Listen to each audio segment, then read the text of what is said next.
ای رفیقانی طریقت دردی عشقم چارکی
بینەرانی عزیز و خۆشەویست سڵاوی گەرمی ئێمەتان پێشکەش لە بەرنامەی ئاوێنەی هونەرەوە هاتوینەوە خزمەت ئێوەی عزیز و خۆشەویست بۆ دیدار و بەسەرکردنەوەی هونەرمەندێکی تر هونەرمەندی زۆر عزیز و خۆشەویست لە شارە خەنچیلانەکەی کۆیا مامۆستا سەفین عەبدولڕەزاق لە شارە جوانەکەی کۆیا شارەکەی حاجی قادر کە بە باوکی شعری ناسیۆنالیزمی کوردی دێتە ئەژمار لە شعرێدا حاجی قادر ئەفەرمووی هەر کوردە لە بەینی کولی میلەت بێبەهرە لە خوێندنەوە کتابەت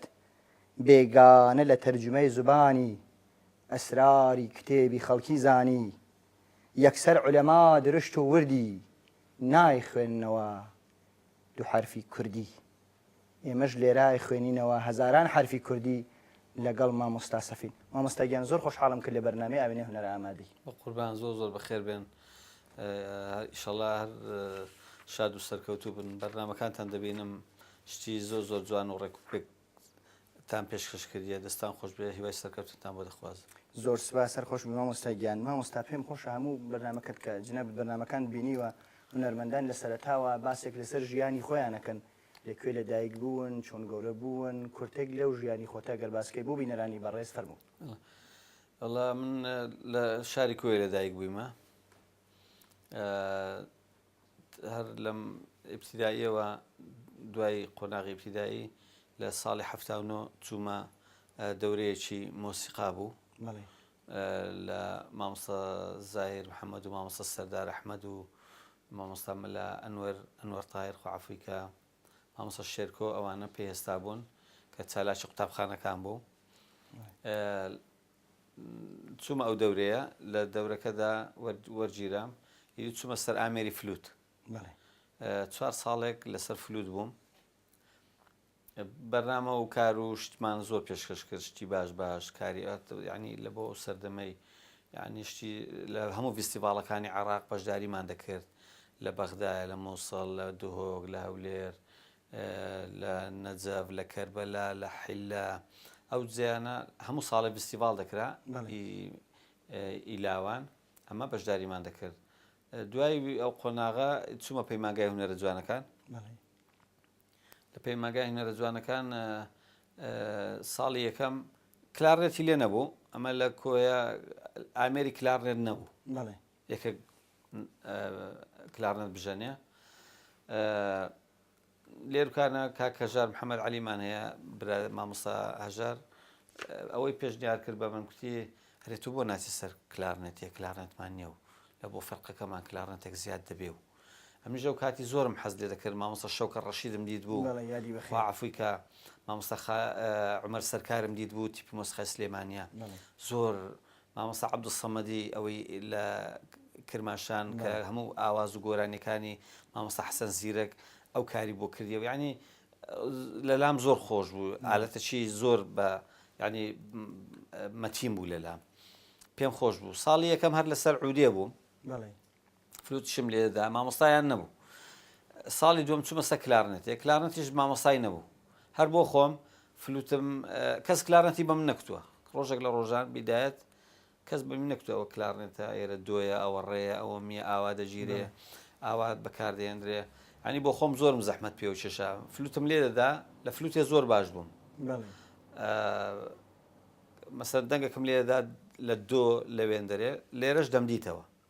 دەنگکاتە مەسەن جێگاکانی زێ ئەو پەنجانە ئاوا ئەمن دیتوومەتەوە جێگاکان ینی بە ئەوەی خۆم بەجێ خۆم دوای لە 1970 کە تیپی مۆسیقای باواجی کۆیە ئیجازەی وەگرتەوە دووبارە تیپی باواجی سمبولێکە بۆمە بەڕاستی شتێکی گەورەیە زۆر دەماگو دەبێ ئەرە ڕۆژێک دابێ ئەمە لەو تیپەی ببینم موزیک ژەرنێک مامۆستاکانمان بۆ خۆیان کوتیان ئەنگۆ دەبنە خەریجی پەیمانگات ئەنگۆ حەقی خۆتانە بێنە ئەوەی بێنە ئەو تیپەی وەرن فۆرمە پڕکەنەوە ئەنگۆ ببنە ئەندام ینی پێمان شتێکی زۆر زۆر خۆش و زۆر گەورە بوو لە لامان. پێشەوەی باسی باواجی بکەین ساڵی چەندی دایک بووی؟ 66 ساڵی 1966 لە کۆیە لەدایک هەتا هاتی چوویتە تیپی مۆسیقای باواجی. بەڵێ 83 بوومە ئەندامی تیپی موزیکی باواجی کۆیە. باسێک لە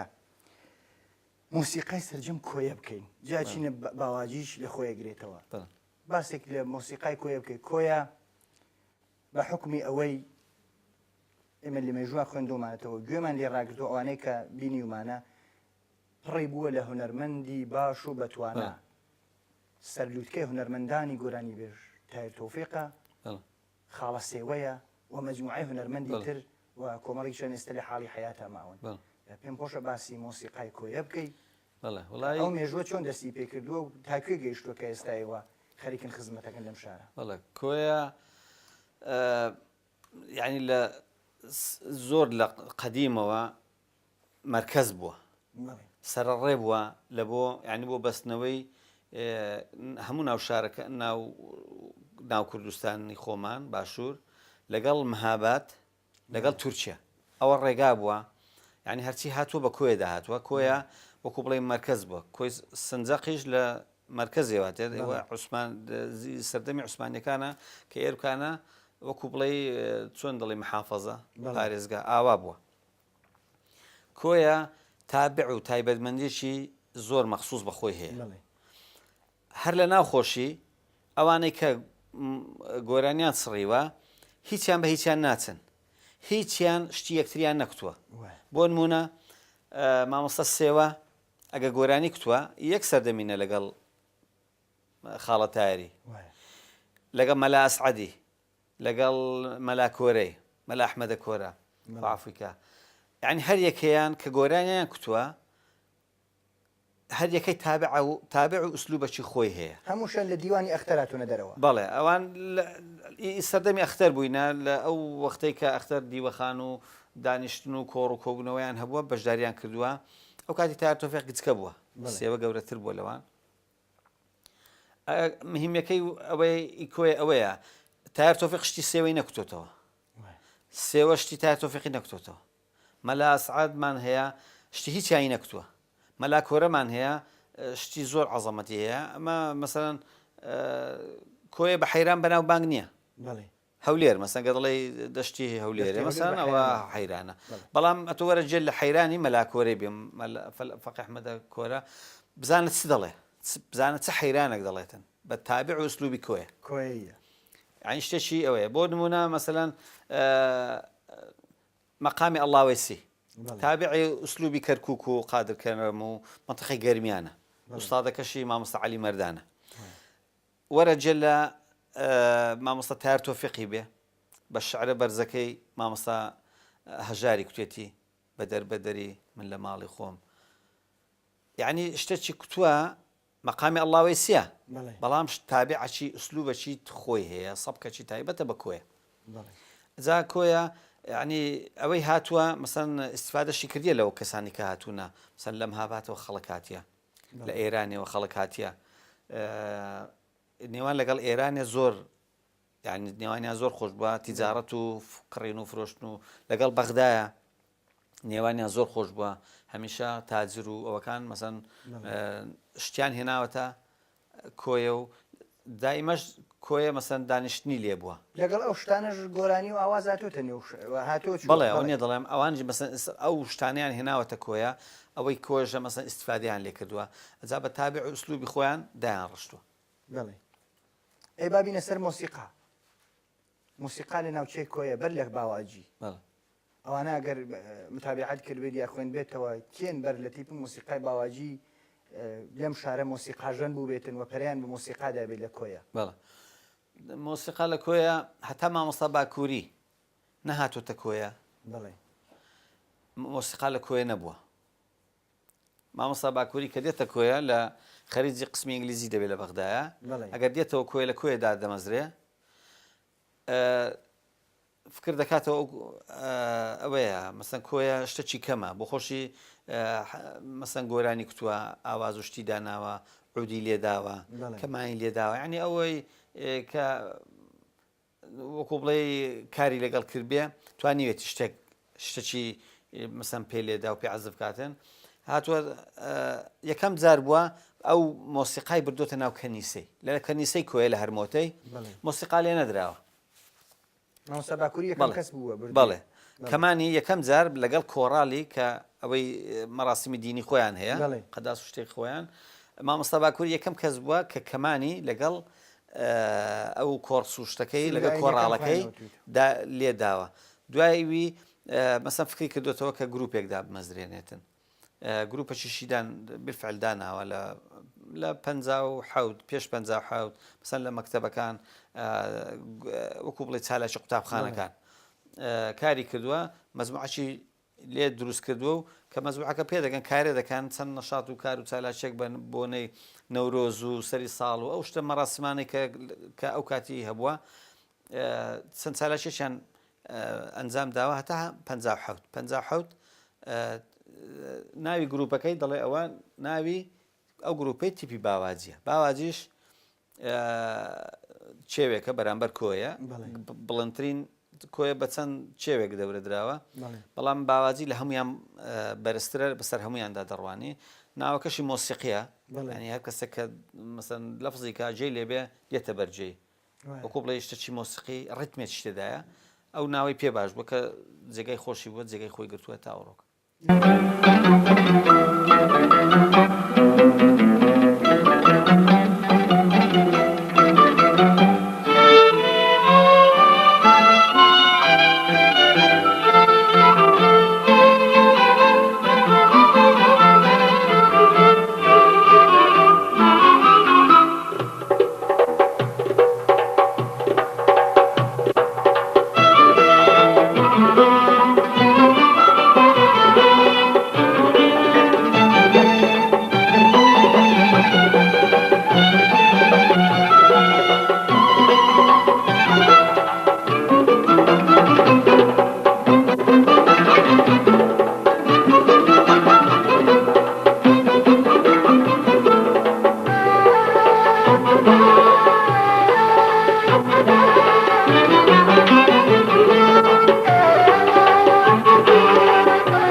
شيخي سنعانم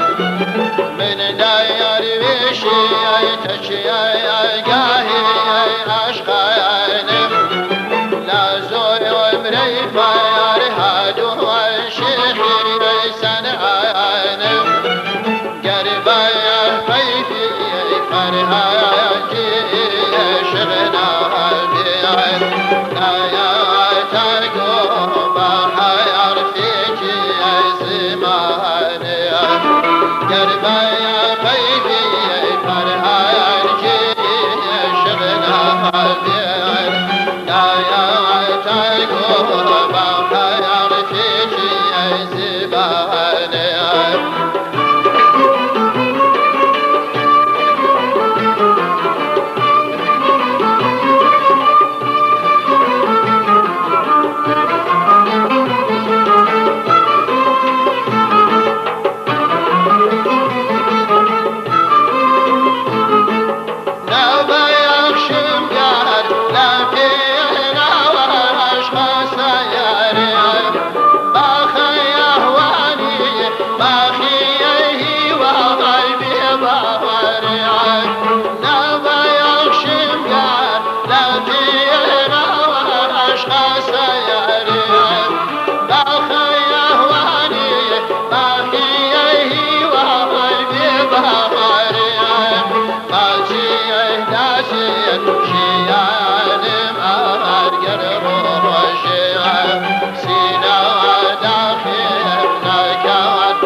لەخۆشی کێوی باواجی تی موسیقای باواجی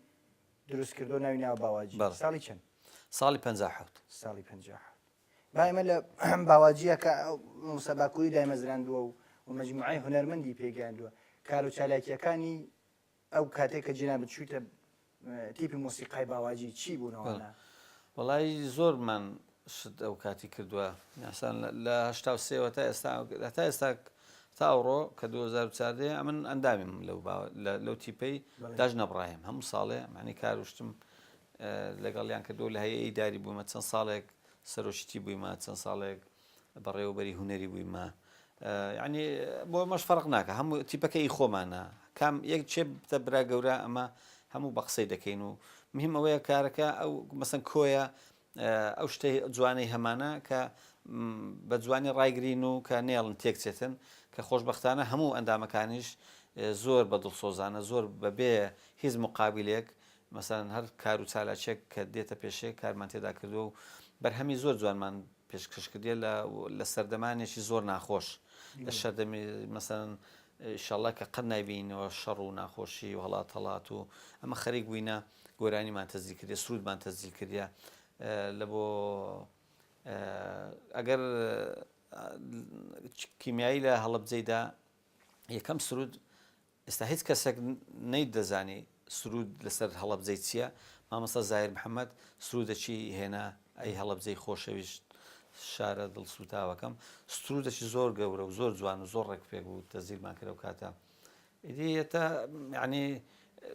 بە سەردەمانێکی زۆر ناخۆشدا تێپەڕیوین باواجی بە سەردەمانێکی زۆر ینی ئاستەنگی زۆری هاتوتە پێشێ بەڵام خۆشبەختانە بە جوودی هەموو ئەندامەکان کە هەتا ئێستا بە زۆر بە جوانی و زۆر بە سەربەرزی خۆی ڕاگرتیە و بەردەوامیشە ئینشاڵڵا ئەمەش ئەوەندەی بتوانین کە خزمەتێک بگەێنین بەو تیپە ئێستا بەو پەنجە جوانت بەو تابیعی کۆیە جوانە پارچە مۆزیکێک پێشکەش ببینەرانی بە ڕێزکەی کام پارچە مۆزیک کە سەرەتا شیرین بەهارت لێدا بەڵە شیرین بەهارەوە بەرنامەکەمان دەست پێ کرد ئێستا کامەیە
دەمت خۆش بێ و دەستەکەت خۆش بێ مامۆستا مقامی ئەوەڵ سەحەرەی سێوە ڕاستی خۆش ناتوانانی حەشای لێ بکەیت شتێکی تایبەتە یعنی سێوە بۆ خۆی 4-5 گۆرانی هەیە هەیە هەموو ڕۆژە ئێستا لەو سەردەمەی هەیە مەسەن بە 2 مانگان بە 3 مانگە سیدێکی دەردەکات سیدێک لە هەژنۆدە گۆرانی پێکاتی تۆز و باە دێ و چەند ڕۆژێک دەمێنێتەوە و دوایی شتێکی بەسەردادێت نامێنێتەوە نازانێت هەر چشی کتووە سێوە 4 گۆرانی کتووە 5 گۆرانی کتووە یعنی ئەگەر باسی گۆرانی و موزیکی کوردی بکەی ناتوانانی باسی سێوەی نەکەی سێوە بەعنی شاکارێکە بەردی بناغەی گۆرانی مۆزیکە یعنی یەک لە پایەکانی مۆزیکی کوردی یەک لە پایەکان چۆن دەڵێن سێوە خاڵەتایەر عەلی مەردان حەسەن زیرەک ماملێ مامۆستا ڕەزازی مامۆستا ڕەزازیش بەڕاستی جێگای ڕێزە جێگای شانازیەکە یعنی لەو سەردەمە نوێیە جێگا و مەکانە و حەنجەڕە و تابع ئوسلوبەشی خۆی هەیە کە جێگای ئەوەیە جێگای ڕێزە بەڕاستی کوردستانی گرێداوە بە یەکەوە شتەکی ئەوەیە ئەویش یعنی یەک لە شتە نادر و ئستثناییەکانە کە زۆر بە زەحمەت و ماندووبوون و بە ماندووبوون و جوهدی خۆی بۆتە ینی بە زۆر نا یعنی بۆ خۆی سەپاندیە لەسەر هونەر و مۆزیکی کوردی بەڕاستی جێگای ڕێز زۆرمان هەیە ینی کە مامۆستا مەسەری خاڵقی کەەوە یەک لە گەورەکانی گۆرانی کوردی گۆرانی کوردی عەدنان کەریم بەهزەیدی حەنە کاک نەزمەی غوڵامی کە ئەوە مەسەڵەن ئەوە زۆرمان هەیە شکورە الحەمدلای بەڵام سێوە تار تۆفیق مەسەن لە منتیقەی کۆیە لە یعنی ئەوە کرد سومبلێکن بەڕاستی ئەو نەوع و دەنگ و سەدا و ئەو حتا لە شخصەتی ئەوانە مەسەن بڕۆ لە ناو خەڵکی لیان پرسەوانی کە ئێستا هەیە ڕفیقیان بووە لەگەڵیان بووە شخصەتیان بۆ خۆیان دەنجیان چەندە خۆش بووە شخصیەتەکەیان زۆر لەوەی گەورەتر بووە لەو شتانەی کە کورتویانە یعنی لە ناو خەڵکی هەمیشە لەگە خەڵکی بووینە لە خۆشی و ناخۆشی و هەڵات و نەبوونی و نەداری و زەحمەتیان زۆر کێشاوە سەریشان دانەنواندووە لە بۆ هیچ سەردەم و ڕژێمەکە ئەو وەختەکە هاتوو مامۆستا سەفین ئەوەی کە بەلای منەوە گرنگە خاڵە تایر موسە تایر تۆفیق و خاڵە سێوە ئەو دوو گۆرانی بێژە کۆچکردوون کە لە کۆیە دیارن و بەرچاون ئەسمە لە هونەرمەندانی کۆنا هونەرمەندانی تر ئەوەی کە جنابەت ناوێت بەتایبەت کۆیی ناسن و ڕەنگە دەوروبەری کۆیە بەشەکانی تری کوردستان یا تەنانەت ناوبانگیان دەر نەکردووە هێندە مەگەر ئەوەی لە تەلەڤیزیونەکانەوە خەڵک بیستیویتەوە بەرهەمەکانیان نادیارن ئێوە کارێکتان کردووە کە ئەو بەرهەمانە زانم لە ماڵان ماونەتەوە دیسانەوە کەسانێکە بن ئەو بەرهەمانە زیندوو بکەنەوە وڵی هونەرمەندمان زۆرە لە کۆیە گۆرانی بێژی چاک مۆسیقی ژەنی چاک بەڵام سەردەمەکە ئەو ڕۆگۆڕایە ئەوڕۆ چێ پارتی هەبێ و چێ پشتی هەبێ و لە کەناڵە تەلەڤیزیۆنەکان بە دەعوەت و داوەتکاری و کاری یعنی وەکو بڵێ معاملەیە مەجموعەک کەس مافیاییە کارێ دەکەن ئەو مەجموعە کارێ دەکا بۆ خەڵکی خۆی ئەوە بۆ کەسی خۆی ینی ئەوە وای کردیە کە مەسەن شتەکانی مە زۆر دیار نەبێتن گۆرانی هەیە هەموو ڕۆژێت لە چەند کەناڵەندا دەبەزێ لێشی پێچەوە یعنی کاری هونەری تێدا نییە نە دەنگە نە شعرەکەی شعرە نە ئاوازەکەی ئاوازە مۆسیقای هەر مۆسیقانیە بەڵام ئەوە چییە مەسەن یەک دوو شتی ڕەنگا و ڕنگ و یەک دوو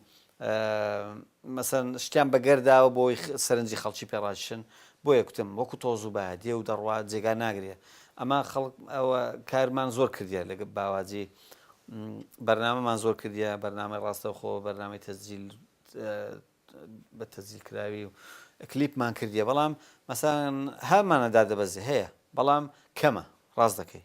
بەو شێوەیە نییە بۆیە گۆرانی بێژەکانیشمان مەسەن لەو ئاستان نیە ئێمە لە هەموو عێراق فستیڤاڵێک دەکرا لە ئەڵمانیا لە عێراق بە تایبەتی تیپی باواجیان داوەت کرد یعنی خۆ کوردستان تیپی زۆر گەورەی تێدایە لە سەرجەم کوردستان تیپی زۆر جوان زۆر ڕێکوپێک زۆر مستەوای باشیان هەیە بەڵام لەو تیپانە یعنی لە هەمووی گەڕابوون کوتیان تیپی باواجیمان دەوێت ئێمە لە بۆ فستیڤاڵ چوینە ئەڵمانیا فستیڤاڵی نێودەوڵەتی ئەڵمانیا ئەمە کردمان یعنی بەس تیپی باواجی دیارە ینی جێگا و مەکانەشی هەیە پێی دەزانێ هەیە حتا ئاخیری ئەگە بەرنامەکەمان تەوا بوو 5 ڕۆژ بوو فستیڤاڵەکە سەفیری عێراق لەوێ کوتی هەتا من لێرە بم هەر بەرنامەی مۆسیقی هەبێ دەبێ ئەنگۆ بێت دەبێت تیپی باواجی بێت ئەوەندە شتەکانمان مەسەن جوان و ڕێکوپێک و بەدڵیان بوو کە بە ناوی عێراقەوە چوبین لە کوردستانەوە بە ناوی هەرێمی کوردستان یعنی ئێستا وا هەیە بەشێک لەو گۆرانیانەیە کە لە بیرەچنەوە این هونەرمەندانی کۆن زیندوتان کردوێتەوە بەڵێ زۆرمان بەڵێ زۆرمان هەیە زۆر کلیپ و شتیشی بۆ کراوە داش دەبەزێت جاریوە بەڵام کەمە یعنی ئەوە نییە شتیژە ڕۆ بە چکە زۆر و بۆرە مەسەن جارێکی لێدا هەفتەی جارێک کەمە تەلەڤیزیۆنێکیش نییە بڵێم حکومی بێتن هەموو شتەکان بە یەک چاوی سیرکە مەسەن هەر یەکەی تەلەڤیزیۆنمان زۆرە ماشەڵڵا بەڵام هەر یەکەی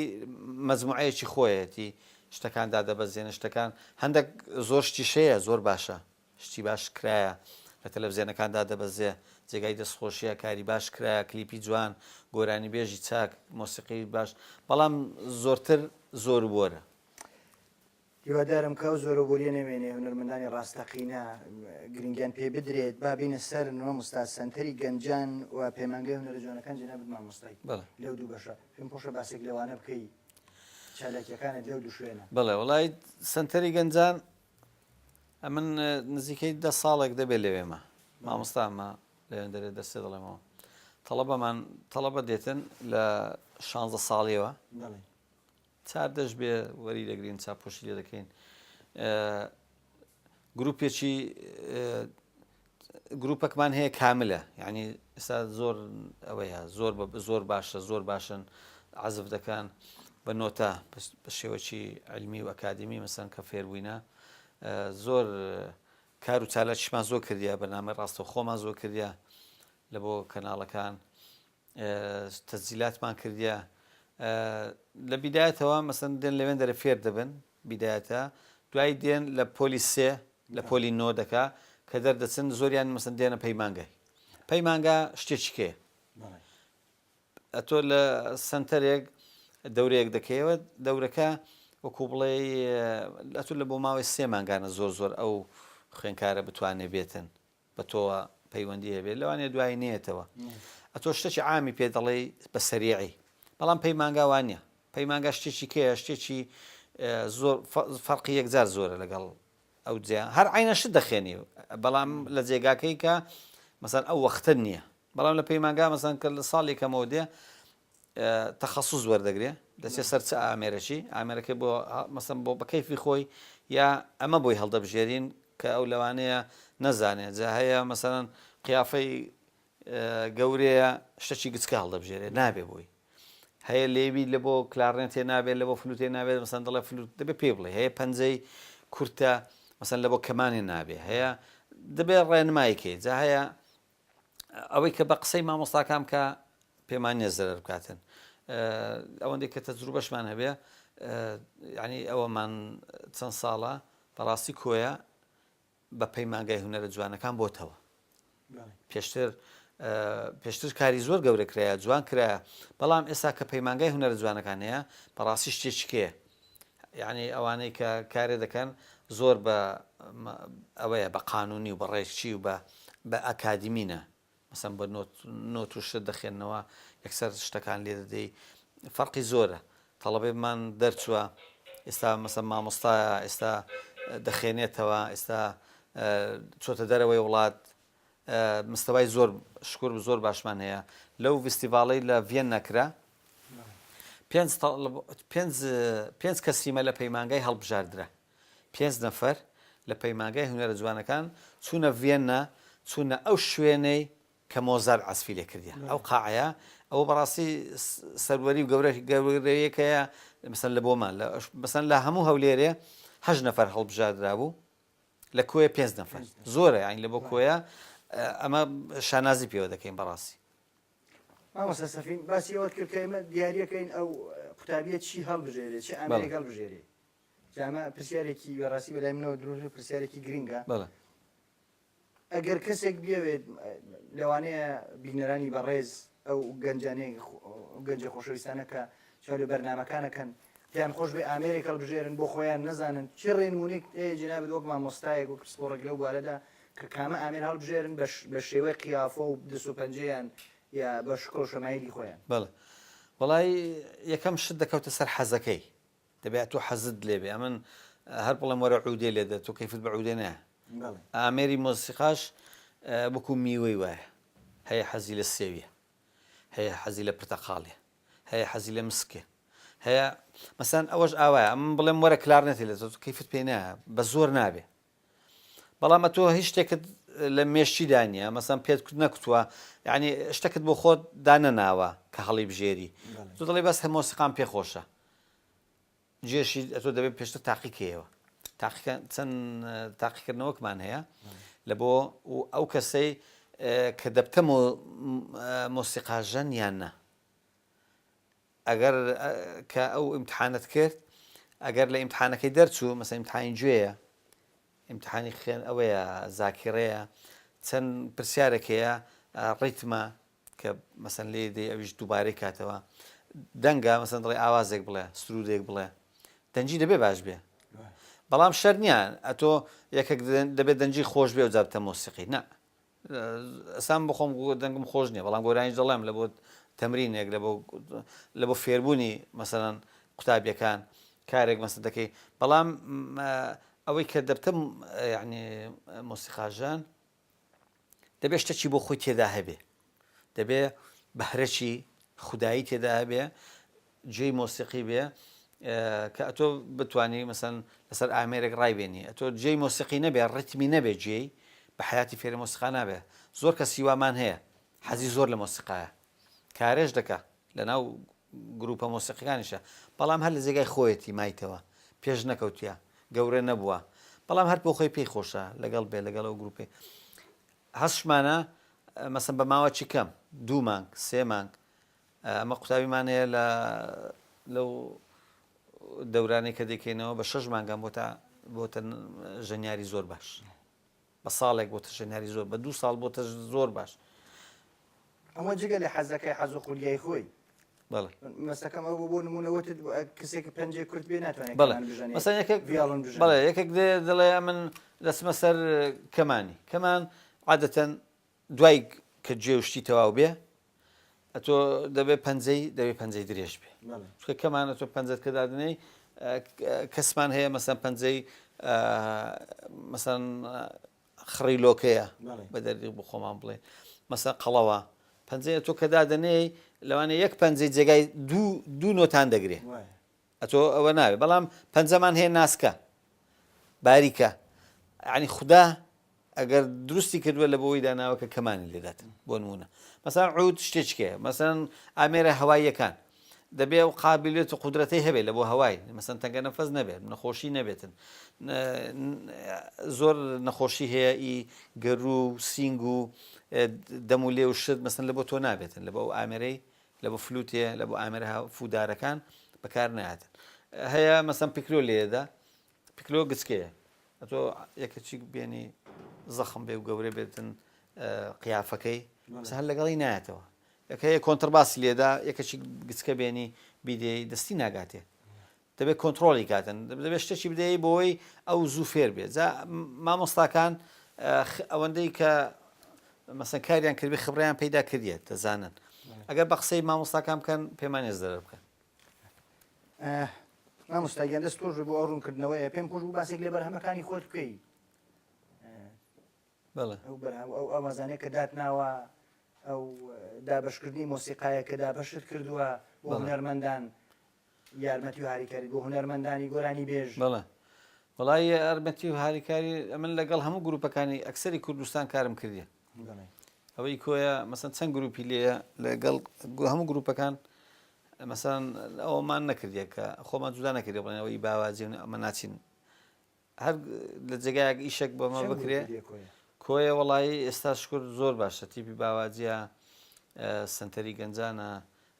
گروپی سێوەیە، چالاکی قوتابخانەکانە، ئەوانە مەسەن کار و فعال و چەند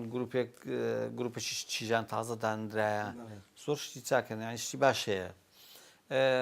ئەوانێک کە کارم لەگەڵ کرد مەسەن لەگەڵ تیپی مۆسیقای ڕەواندزێ زۆرم کار کردیە، شتەکان بیدایەت دامەزراندنی ئەوەی ڕەواندزێ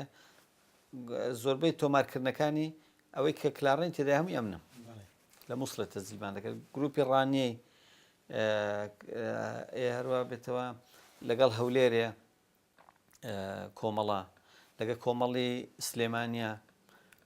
کۆمەڵ هەبوو لە کۆیە کارم زۆر لەگە کردوونە. ئاواز و شتیشم وڵای زۆرم داناوە، مەسەن کە هەم کاری گەوران هەم کاری مناڵان، شتیم لە بۆ مناڵانی زۆر کردیە، ئاوازی زۆر زۆر چاک زۆر باش، مەسەن جێگای خۆی کردوتەوە. ئاوازێکم لە بۆ کاک تاری خەلیل دانا، سرودی قەومی کورد یەکەم جار. کامێ تۆزی کردبووی؟ قەومی کورد ئیسپاتی کرد بۆ عالەمی سەر ڕووی زەمین، میلەتێکی قارەمانن هەر ئەبێ سەر بەز بژین، میلەتێ لاوی لە ڕێگەی سەر بەخۆی نیشتیمان، بێتە بەر سێدارە بێترس دەم بە خەندە و پێکەنین، قەومی وانامرێژی بە دوژمنی هەر شەق بەرێ، خاوەنی ڕۆڵەی نەبەردە خاوەنی عەزمی مەتین. شعری مامۆستا بێکەسیە. بەهارە بولبولم دەنا لە ئاوازەکان ئێستا بە کۆڕال کوتمان جارێکیش کاک ئیبراهیم سابر کوتی لەو بەرنامانەی کە لە فستیڤال دەکرێت لە بۆ پەیمانگای ساڵانە مەسەن بەرهەموو شتم زۆر بووە بە کۆڕال بەهارە بولبول بووە شیرینە نیشتیمانم بووە گیانی شیرین بووە لە بۆ منداڵان یەک و دوو چەند ئاسانە یەک و دوو چەند ئاسانە ڕۆڵاجێ بگرە و بیزان سێ و چوار خۆش و سووکە کوڕی زیرەک ئێسک چووکە پێنج و شەش و حەو بژمێرە ئازایی خۆت دەرخالێرە هەشت و نۆ و داڕەوانکە ئەوسا هەریاری و سەیرانکە یەک و دوو چەند ئاسانە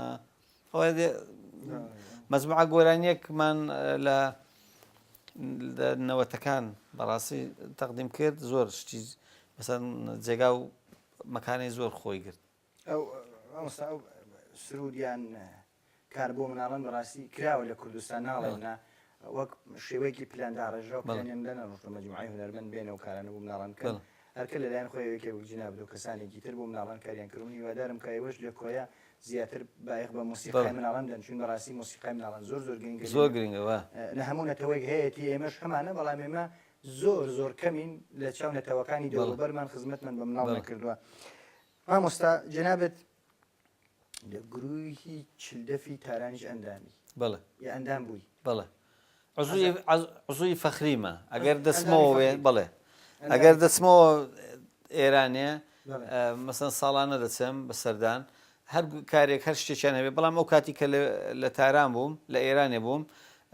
عزووی ئەو گروپەی بووم چەندین کار و چالاکیمان پێشکەش کرد بۆ بێهروزی تەوەکولی بۆ شارامی نازری بۆ ئاغای میرزایی لە ساڵۆنە گەورەکانی تارانەیە کە جێگا و مەکانشی خۆی گروپی چلدەف گروپەکی زۆر پێشکەوتووە زۆر بە شێوەی عیلمی کارێ دەکەن نزیکەی 76 نەفرێکە نەوازەندەکان نیوەیان زیاتر کچە ئافرەتیان زۆرتر لە کوڕەکان زۆر متەمەکینیشن زۆر نەوازەندەی زۆر باشە هەمویان کوردنینە تێکەڵن فارس و عەجەم و کوردیان زۆرترە چکە مامۆستا فەرشید غەریب نەژاد سەرپەرستەکەیەتی کە خەڵکی سنەیە بۆ خۆی وەکو بڵێ موسسەیەکە دەرس و شتوا دەڵێنەوە شەهادەی دەدا جێگایەکی معتەبەرە کلاسی هەیە کلاسەکان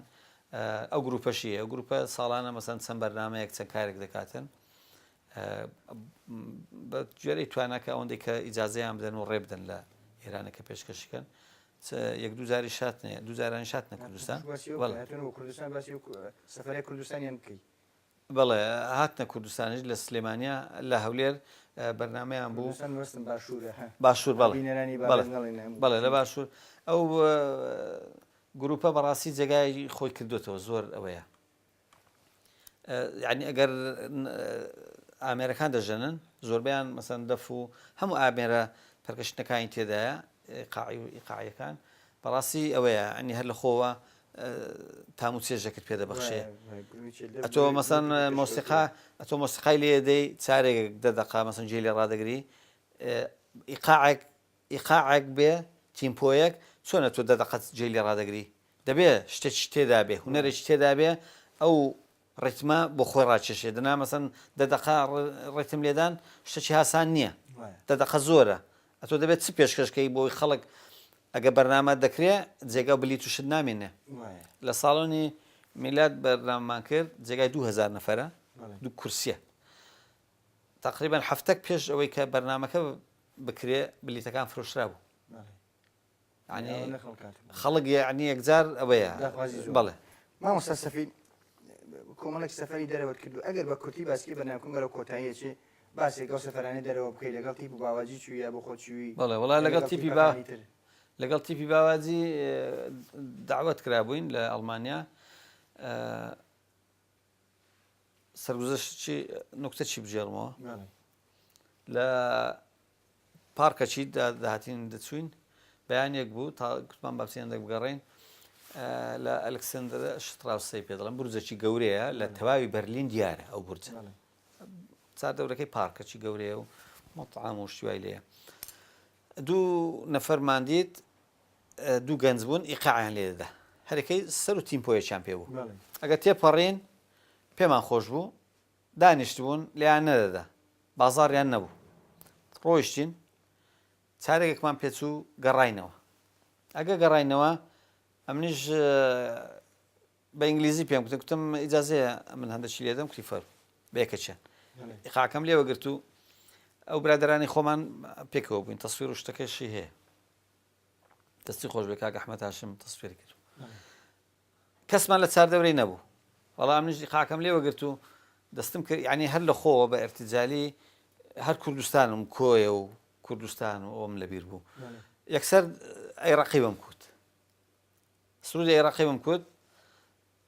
بە ئیقاعەوە دوای ئەوەکەی کردمە یەک دوو گۆرانی دیکە باوەڕتە بێت چاردەورەمان وردە وردە خەڵک داهات وردە وردە تەواوی پارەیان هەڵدەدا ئەوان لە بۆ پارەی مەساهرەکەی شتێکیان هەڵدا ئیدی خەڵک زۆر خڕبەوە دوایی کە کوتم بابە بەستە زۆر مەمنون کوتم بابە ئەنگۆ منتان لەگەڵ بێت تا ئێوارە بەخوای کۆڵەکە ئێوڕۆپەیدا دەکەن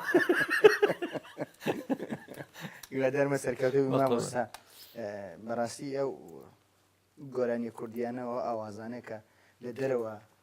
لە فستیڤاڵەکانە پێشکەش ئەکرێت تامۆچێژی کوردی پێوە بێت بێگومان سەرنجی خەڵک ڕاکێشێ بەتایبەت ئەو کارناسە مۆزیسینە گەورەکانی جیهان مامۆستا گیانگەیشتنە کۆتایی بەرنامەکە گەر شتێکی تایبەتیت هەیە لەوە زیاتر مەجارمەنیە پرسیار زۆریشمان مابوو خزمە جنابتا گەر شتێکی تایبەتی هەیە بوو بینەران و عاشقانی کۆیە و بۆ کۆیەکان فەرموو زۆر زۆر سوپاستان دەکەم زۆر بە خێراتتان دەکەم زەحمەتان زۆر چێشە هیوادارم کەوا سەرکەوتوو بن ئەو برادەرە بەڕێزانەی کە بەڕاستی کە لە پشتی کامێرانە زۆریان زەحمەت چێشە من هیچم نەما دەستان خۆش بێ ئەوەندەی کە ئەمنتان بەسەر کردەوە ئەمنتان لەبیر بوو ماڵتان ئاوا بێ ئەمن سوپاسین گۆ دەکەم دەستان خۆش بێ زۆر سپاس بۆ جنابیشت بینەرانی عزیز و خۆشەویست بەم جۆرە گەیشتینە کۆتایی ئەم بەرنامە بە پەنجە ڕەنگینەکەی مامۆستا سەفیندینە کۆتایی بەرنامەکە تا هونەرمەندێکی تر و تاریدارێکی تر هەر شاد و سەرکەوتوو بن چاوەکەم